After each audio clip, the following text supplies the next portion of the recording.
হুজুর একটু দুধ পান করে যান, খাঁটি দুধ পান করাইলো। আসমানের দিকে তিনি তাকিয়ে বলতেছেন, আল্লাহ শুকরিয়া তোমার দরবারে। এরপর ওনার হাতে একটু লাঠি ছিল, দেখবেন পাগলরা অনেক সময় লাঠি টাঠি হাতে থাকে না? আওয়াজ দেন, থাকে না? নিয়ে যাচ্ছেন, বৃষ্টির সিজন ছিল, একটু ময়লা উঠতেছিল, লাঠি দিয়ে এরকম খেলতে খেলতে যাচ্ছেন, ওখানে মধ্যে সামনেই দুইটা কাপল বসা, যুবক যুবতী, একজন আরেকজন বন্ধু হয়তো বা বান্ধবী, যেটাই হোক, মানে হয় না অনেক সময় খুব সুন্দর একটা পরিবেশ, খুব সুন্দর একটা ওয়েদার কাজ করছে, মনে হয় যে একটু বসি একান্ত ভালোবাসার মানুষের সাথে কাটাই, যদি হালাল হয়, স্বামী স্ত্রী, তেনাদের জন্য জায়েজ, বাকিদের টিকটকদের জন্য হারাম, ঠিক কিনা?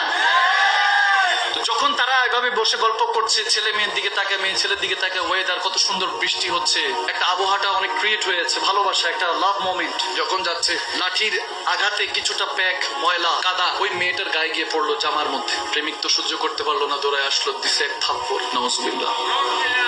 তুমি দেখো না আমার ভালোবাসার মানুষের গায়ে, খেয়াল করো না, পাগল ছাগল। সুম্মা মাআযাল্লাহ, তিনি শুধু ওর দিকে তাকালেন, সীমা সুবহানাল্লাহ, তোমার কত দয়া, কোথাও দুধ পান করো, কোথাও থাপ্পড় খাও, কেন সুবহানাল্লাহ একসাথে বলা যাবে? তোমার কত দয়া, কোথাও দুধ, কোথাও থাপ্পড়। जो तेरी खुशी वो मेरी खुशी, যেটাতে তোমার খুশি সেটাতে আমার খুশি। আলহামদুলিল্লাহ পড়েন না একবার। হাঁটা শুরু করলেন শুকরিয়া আদায় করে হাঁটতেছেন, হঠাৎ করে এলাকার মানুষরা দৌড়ে আসলো, এই বাবা আপনি কি এরকম করলেন, কেন এরকম বদদুয়া দেয়, আল্লাহ ওয়ালারা বদদুয়া দেয়? বলে কি হয়েছে? বলে ওই যে ছেলেটা তো মারা গেল, হঠাৎ করে সে বিজলি পড়লো, বৃষ্টির মৌসুম বিজলি পড়লো, তার উপর ঠাডা।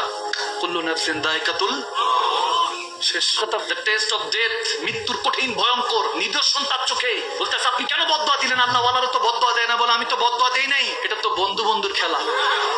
আওয়াজ দিয়ে বলেন না সুবহানাল্লাহ, বলেন না। বলে তাকে, তার বন্ধুকে বান্ধবীকে কষ্ট দিয়েছি, তার বন্ধুর পছন্দ হয় নাই, কষ্ট লেগেছে, আমি তো কিছু বলি নাই, আমাকে যখন থাপ্পড় দিয়েছে হয়তো আমারও বন্ধুর কষ্ট হয়েছে। সুবহানাল্লাহ বলবেন না। মান আরাফা নাফসাহু ফাকাদ আরাফা রাব্বাহু, যে নিজেকে চিনেছে সে আল্লাহকে চিনেছে। সুবহানাল্লাহ। মনের মধ্যে উদারতা পয়দা করেন, আপনি উদারতা পয়দা করবেন, ভালোবাসা পয়দা করবেন, ধৈর্য পয়দা করবেন। ইন্নাল্লাহা মাআস সাবিরিন, ধৈর্যশীলদের সাথে কে থাকে? আল্লাহ থাকে। সবসময় মাথার মধ্যে রাখবেন, এক আল্লাহওয়ালা তেনার ভক্ত নিয়ে নদীর পাড়ে বসে আছেন, দেখতেছে একটা বিচ্ছু, শেষ কথা, বিচ্ছু একটা পানির উপর ভাসতেছে, একটা কাঠির উপর উঠছে, আবার পড়ে যায় পানির মধ্যে, আবার উঠে আবার পড়ে যায়। দেখবেন অনেক সময় এরকম পিঁপড়া দেখা যায়, অনেক কিছু পোকামাকড় দেখা যায় পানির উপর ভাসছে, ঠিক না?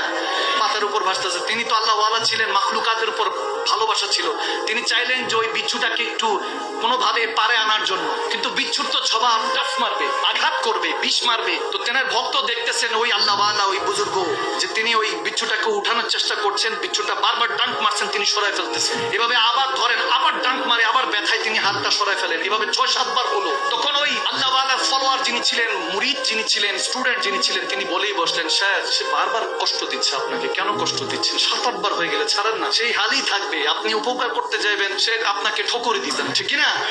এরকম আছে সমাজে, উপকার করতে যাবেন আপনার ক্ষতি করবে, উপর উঠতে যাবেন টেনে নিচে ধরে রাখবে। আওয়াজ দেয় না, ঠিক না? যখন এটা বললেন, আল্লাহওয়ালা বলতেছেন তার ফিতরত আমাকে কষ্ট দেওয়া, আমার ফিতরত তাকে উদ্ধার কর। তো এই কথাটার মধ্যে আমার এত ভালো লেগেছে, সুবহানাল্লাহ। এই কথাটা বলে সে তার ফিতরত ছাড়ছে না, আমি আমার ফিতরত কিভাবে ছাড়ি না? সুবহানাল্লাহ বলুন না।